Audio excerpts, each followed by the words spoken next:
Ahora sí, el día de hoy vamos a estar trabajando, vamos a seguir con nuestra serie de Primera de Juan.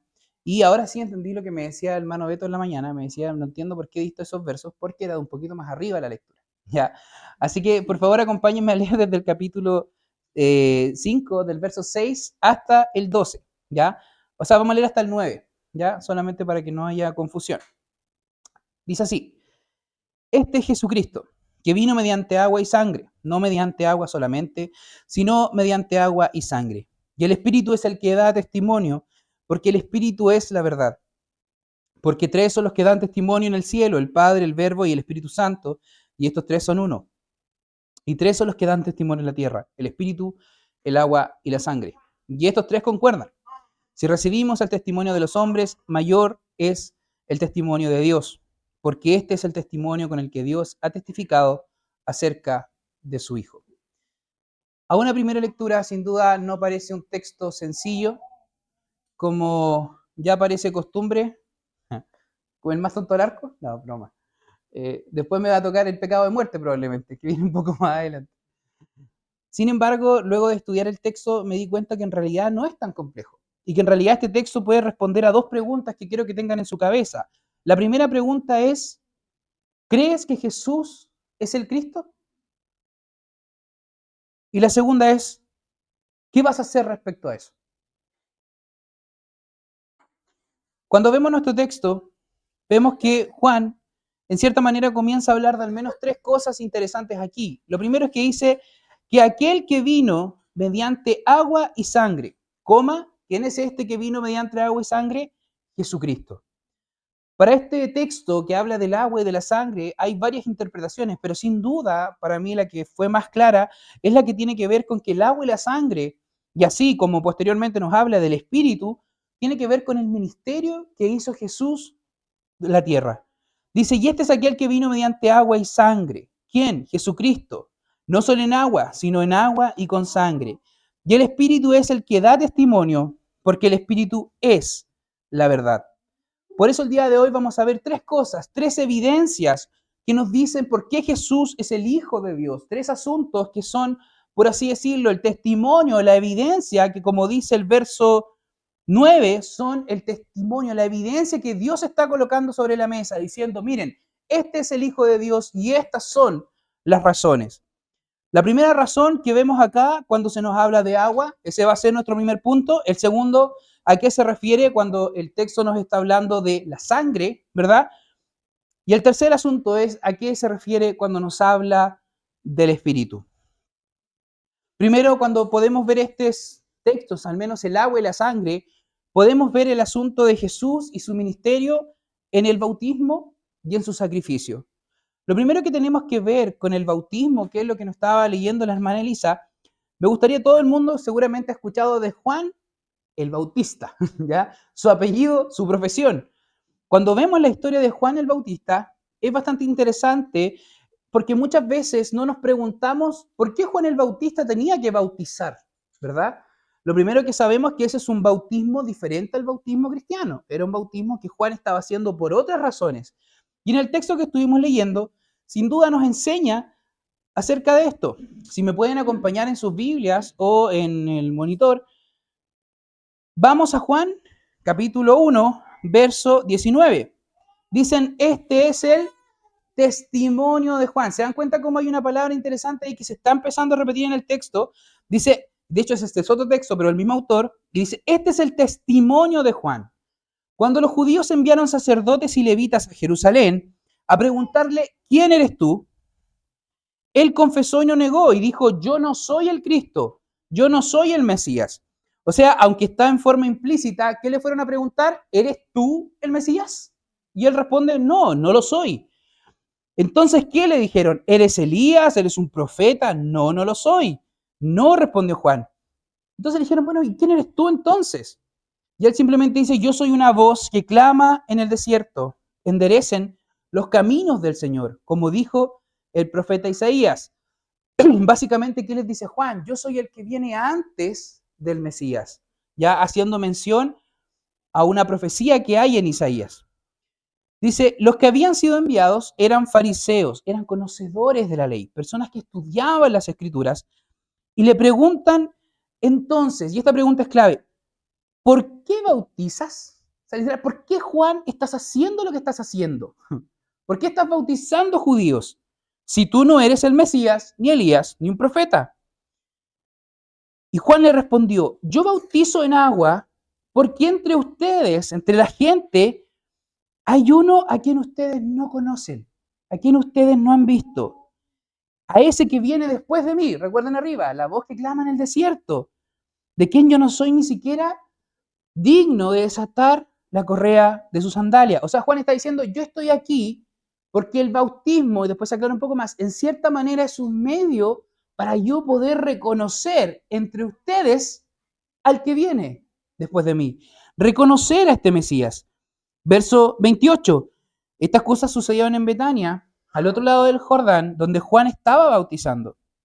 Al día siguiente, Juan vio a Jesús que venía hacia él y dijo, ahí está el Cordero de Dios que quita el pecado del mundo. Este es aquel de quien yo dije, después de mí viene un hombre que es antes de mí, tiene un rango más elevado que yo, porque era primero que yo. Que vemos que en este momento de la historia Juan ya había reconocido a Jesús y decía, Él es el Mesías, Él es el que yo no soy digno de desatar su sandalia, ese es el que viene. Y después dice, yo no le conocía, dice Juan, yo no sabía que era Jesús, pero para que Él fuera manifestado a Israel, y este texto 31, verso 31, por esto yo vine bautizando en agua. O sea, ¿qué está diciendo Juan? Por esta razón yo estoy bautizando, para poder reconocer quién es el Mesías. ¿Por qué? Porque Juan también dio testimonio diciendo, he visto que el Espíritu descendía del cielo. Recuerda nuestro texto, ¿quiénes daban testimonio? El agua, la sangre y el Espíritu. Hemos visto que el Espíritu que descendía del cielo como paloma y se posó sobre él, yo no le conocía, pero el que me envió a bautizar en agua, ¿quién había enviado a Juan a bautizar en agua? Dios, ¿verdad? Pero el que me envió a bautizar en agua me dijo, aquel sobre que veas el Espíritu descender, posarse sobre él, este es el que bautiza en el Espíritu Santo. Y yo le he visto, dice Juan, y he dado testimonio de que este es el Hijo de Dios. ¿Se dan cuenta? ¿Cuál era el propósito de Juan de estar bautizando? Sin duda llamaba a los judíos a arrepentimiento, pero además él dice, yo estoy haciendo esto porque con esto voy a saber de entre ustedes quién es el Mesías. ¿Quién es el Mesías? Algo que tenemos que entender, hermanos, es que el asunto de que Jesús vino a la tierra, murió por nuestros pecados, se sacrificó por nosotros, no es un asunto improvisado en la Escritura. Ya hemos hablado de esto otras veces. Ya hemos visto cómo desde el principio Cristo es anunciado, el judío está esperando a este Mesías y Juan tiene ese propósito. Juan dice, el bautismo que estoy haciendo me ayudará a reconocerle. Y en ese contexto vemos cuando Juan da estas declaraciones acerca de Jesús. ¿Cuál es la primera? Que él dice, he aquí el Cordero de Dios que quita el pecado del mundo. Luego, es mucho más grande que yo. No soy digno de desatar sus sandalias. Y por último, no le he visto, yo le he visto, dice, y he dado testimonio de que este es el Hijo de Dios. Hermanos, lo que está diciendo nuestro texto acá cuando habla del asunto del agua es, mira, lo primero que respalda que Jesús es el Hijo de Dios tiene que ver con las aguas del bautismo. ¿Por qué? Porque eso no fue casualidad, porque no se le ocurrió a Juan, porque esto se le ocurrió a Jesús hace mucho tiempo.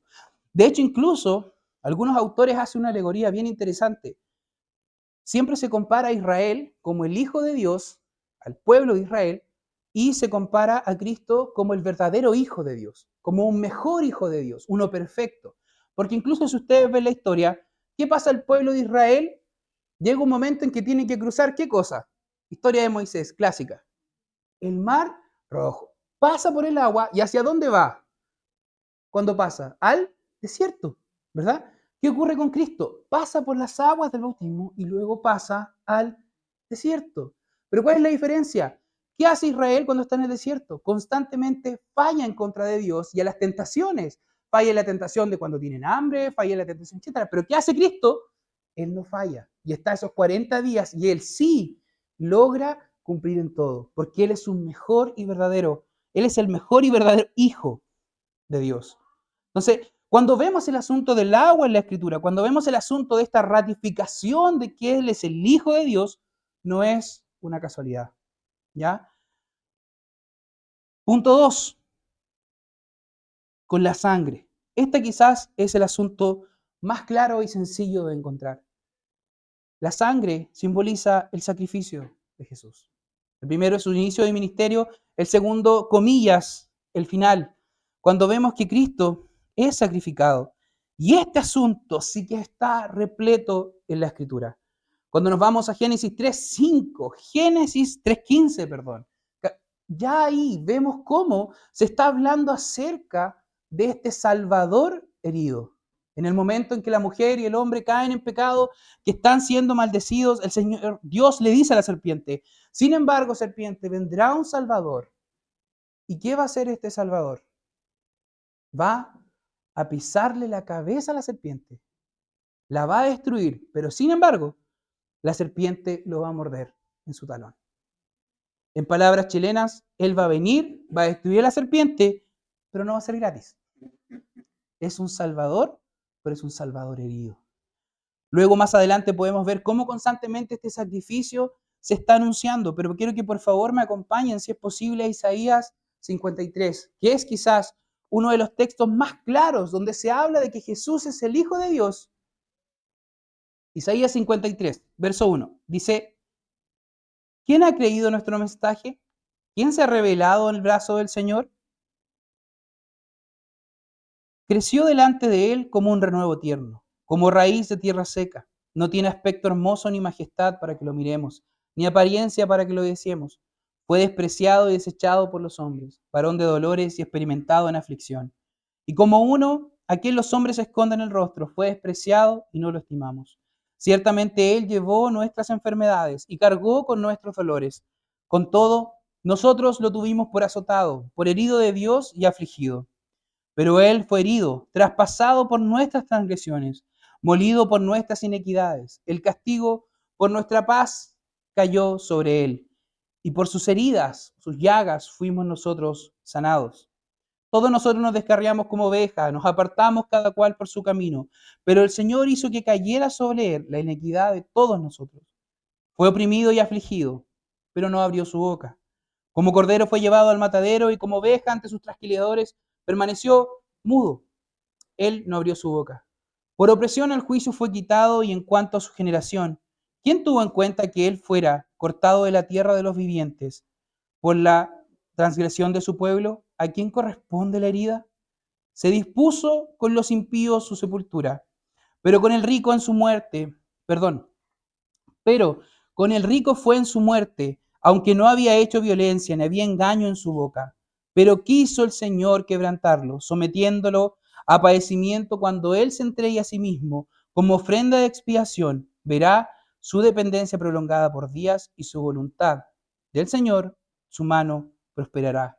Debido a la angustia de su alma, él lo verá y quedará satisfecho. Por su conocimiento el justo, mi siervo, justificará. Por su conocimiento, el justo, mi siervo, justificará a muchos y cargará las iniquidades de ellos. Por tanto, yo le daré con los grandes, y con los fuertes repartirá despojos, porque derramó su alma hasta la muerte. Y con transgresores fue contado, llevó el pecado de muchos y intercedió por transgresores. Este texto quizás es el más claro que habla del sufrimiento del Mesías, pero podemos ver cómo, de nuevo, qué es lo que Dios está diciendo por medio de Juan. Este es el testimonio de Dios. Recuerden el texto, fue confirmado en agua y fue confirmado en sangre. El sacrificio de Cristo, lo que Él vivió, confirma las promesas del Antiguo Testamento, confirma que Él es el Hijo de Dios que estaba siendo dispuesto para ser sacrificado. No podemos olvidar eso. No podemos olvidar que el centro de esto tiene que ver con el sacrificio de Jesús. Voy a leer unos textos quizás en forma rápida, pero para que vean que esto no es simplemente improvisación. Eso es lo que hoy día quiero poner en sus cabezas. Primero, el propio Juan. Juan 1:29, lo leímos. He aquí el Cordero de Dios que quita el pecado del mundo. ¿Por qué habla de un cordero? No tiene que ver con un cordero porque son bonitos, sino porque eran sacrificados, porque había sangre por medio de ellos. Estos corderos que cubrían el pecado, Juan está diciendo, he aquí el cordero que lo quita. Es decir, que en sus palabras, Juan ya está anunciando que Jesús, el que viene caminando, el que identificó con el agua, va a morir. He aquí el cordero que quita el pecado del mundo. Mateo 26:28, el propio Cristo dice, ¿por qué esta sangre? Es sangre de un nuevo pacto que por muchos es derramada para perdón de pecados. Lucas 24, del 26 al 27, camino de Maús, cuando Cristo se encuentra con estos discípulos que estaban desalentados por su muerte, y Él les comienza a explicar las Escrituras, la palabra viva, enseñándoles la palabra escrita a estas personas, les dice, ¿no era necesario que el Cristo padeciera estas cosas y entrara en su gloria? ¿Cómo acaso el mismo Jesús que les enseña a estas personas y les dice, mira, el asunto del sacrificio en el Hijo de Dios, en el Mesías, es necesario? Hechos 3:18, cuando está en la predicación de los primeros creyentes, dice, Dios ha cumplido así lo que había anunciado antes por la boca de sus profetas. ¿Qué cosa? Que Jesucristo había de padecer. Que el Hijo de Dios, que el siervo de Dios debía morir. Romanos 5:8. Mas Cristo muere tras su amor para con nosotros, en que siendo aún pecadores, Cristo murió por nosotros. Primera de Pedro 2:24. Quien llevó en sí mismo nuestros pecados sobre el madero. Finalmente, Hechos 9 del 11 al 12 dice, Hebreos, Cristo habiéndose ofrecido una vez y para siempre como sacrificio por los pecados, entró al lugar santísimo con su propia sangre. ¿Se dan cuenta cómo el asunto de la confirmación de que Cristo es el Hijo de Dios mediante la sangre tampoco es algo improvisado? ¿Se dan cuenta los argumentos que está colocando Juan sobre la mesa para decirnos de que Cristo es el Hijo de Dios? Por último, vemos cómo el Espíritu confirma que Cristo es el Hijo de Dios. Sin duda, durante todo su ministerio vemos cómo el actuar del Espíritu Santo está en lo que Cristo hace. Sin embargo, por ejemplo, en Juan 15 hay un texto muy claro que el propio Jesús dice, cuando venga el Consolador, cuando venga el Espíritu de verdad, Él dará testimonio, de nuevo, ¿pero de qué? Acerca de mí, dice el propio Jesús. Primera de Corintios 12:3, nadie puede llamar a Jesús Señor si no es por medio del Espíritu Santo. Cuando vemos esto, hermanos, quiero que imaginen que aquí hay un caso que en el contexto de Juan estaba siendo puesto en juego, que era si Jesús era o no el Cristo, ¿ya? Habían un montón de herejías dando vuelta, entre ellas que Jesús era un hombre normal y que después fue el Cristo, en fin. Pero Juan está poniendo un caso. Juan está diciendo, mira, tengo 3 evidencias claras sobre esto. La primera es que el agua del bautismo confirmó que Jesús era el Cristo. Segundo, el sacrificio de Cristo también confirma que Jesús es el Cristo. Tercero, la otra evidencia es que el Espíritu mismo confirma que Jesús es el Cristo. Y Juan después dice, y sabes que este testimonio es mucho más grande que el testimonio de los hombres, sino que es el testimonio del mismo Dios. Teniendo en cuenta estas evidencias, tengo una pregunta para responder el día de hoy. La primera pregunta, ¿qué harás con lo que Dios dijo acerca de Jesucristo? ¿Te das cuenta cómo es el mismo Dios presentando las evidencias de que Jesús es el Cristo. Y lo vamos a ignorar y menospreciar diciendo frases como, yo creo en Dios, pero no en la iglesia de Cristo. Creo que Jesús realmente fue un hombre que vivió y sufrió, pero no creo que sea suficiente salvación para los pecadores. ¿Has escuchado esas frases? Creo que Jesús solo fue un profeta, como dicen algunas religiones, que no era el verdadero Cristo. Quiero que pienses en esto. ¿Cómo crees que el mismo Dios se siente cuando Él es quien muestra esta evidencia? Muchas veces no tratamos a la incredulidad como un pecado, pero se dan cuenta el pecado que es el escupo, tirarle un escupo en la cara a Dios. Decirle, a pesar de la evidencia escritural que tú has construido, me estás mostrando por miles de años, yo te digo, ¿sabes qué? Yo no creo en eso.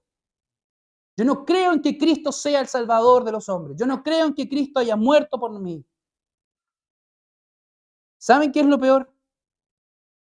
La segunda pregunta. Y si tú eres de los que sí dice creer en Dios, ¿por qué en Dios y en Cristo? En el caso de Dios, en el caso de Jesucristo, ¿por qué no vivimos conforme a eso? ¿Por qué cuando el propio Dios se para delante de nosotros y nos dice que el único medio de salvación es Cristo, que la única justicia que sirve para que seamos salvos es Cristo? ¿Cómo es que todavía pensamos que vamos a ser salvos porque nos portamos bien? ¿Por qué todavía pensamos que porque ejercemos o no un ministerio vamos a ser salvos cuando es el propio Dios con su evidencia que nos dice que la salvación es solo por medio de Cristo?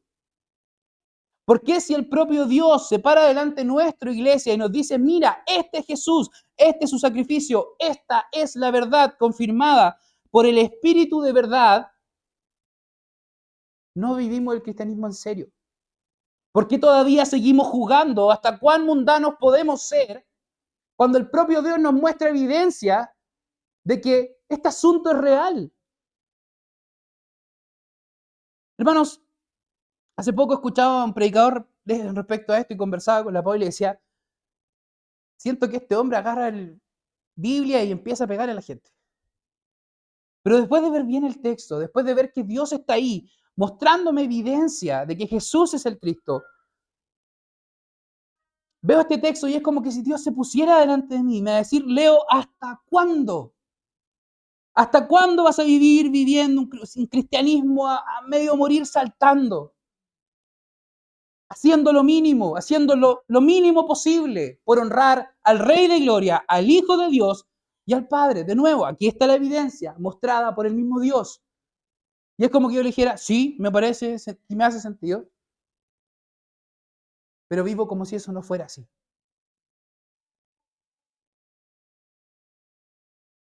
Hace algunos años, con algunos amigos, recuerdo en otro lugar, nos trataron de muchas cosas, de fundamentalistas, de fanáticos, de locos, de puritanos y un montón de cuestiones. ¿Sabes lo que más me dolió? Pensando en eso, yo decía, Señor, ¿por qué ahora no dicen eso de mí? ¿Es que acaso no me estoy tomando el cristianismo en serio? ¿Por qué ya no dicen el Leo es un puritano que no quiere que sus ojos vean pecado, que no quiere que su boca hable maldad?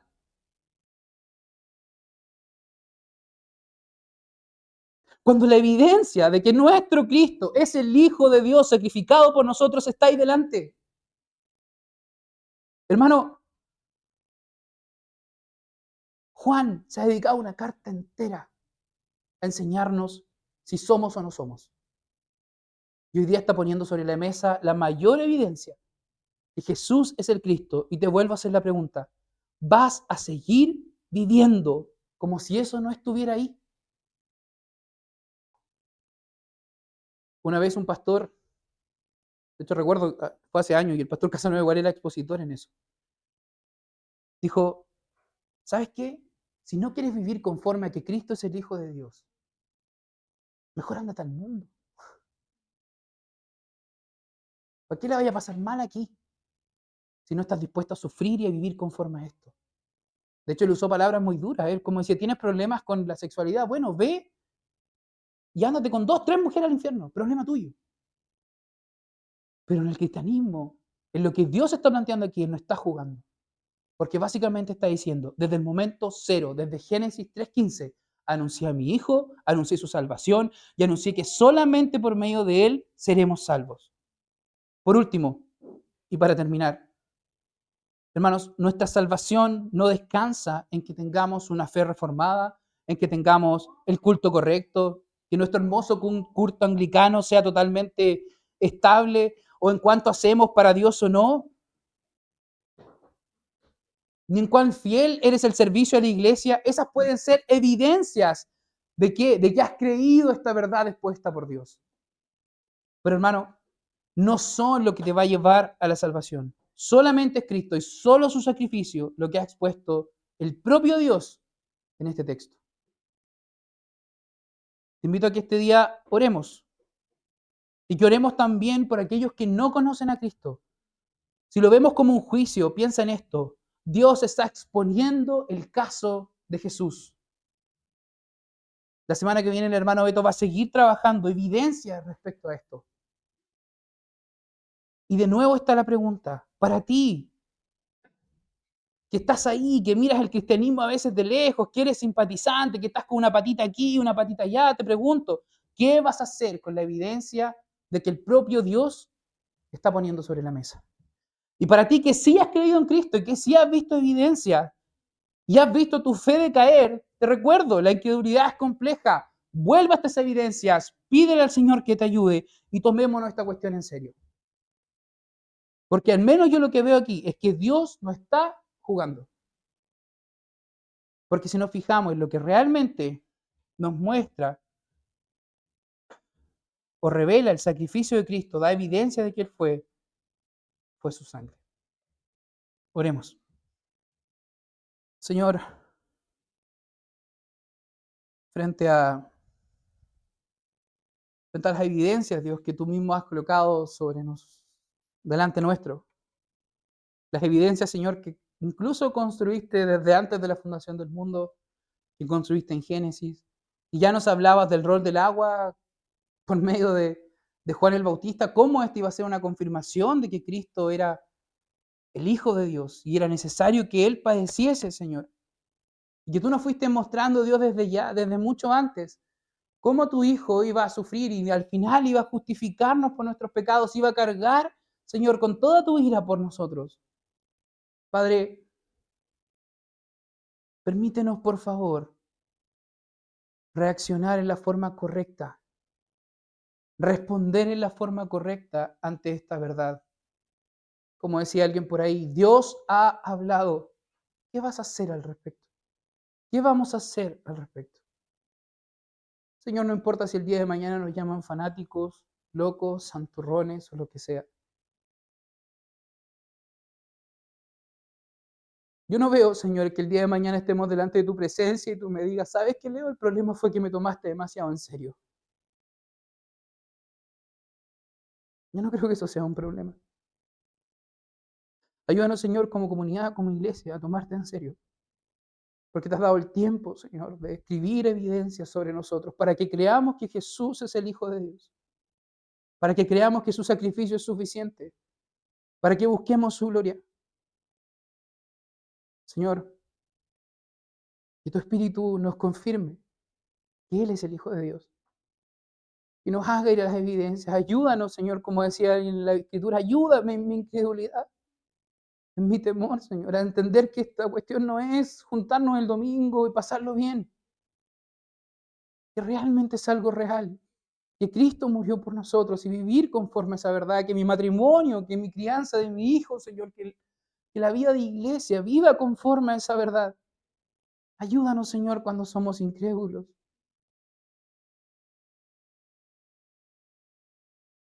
Oramos, Señor, en los méritos de Jesús. Amén.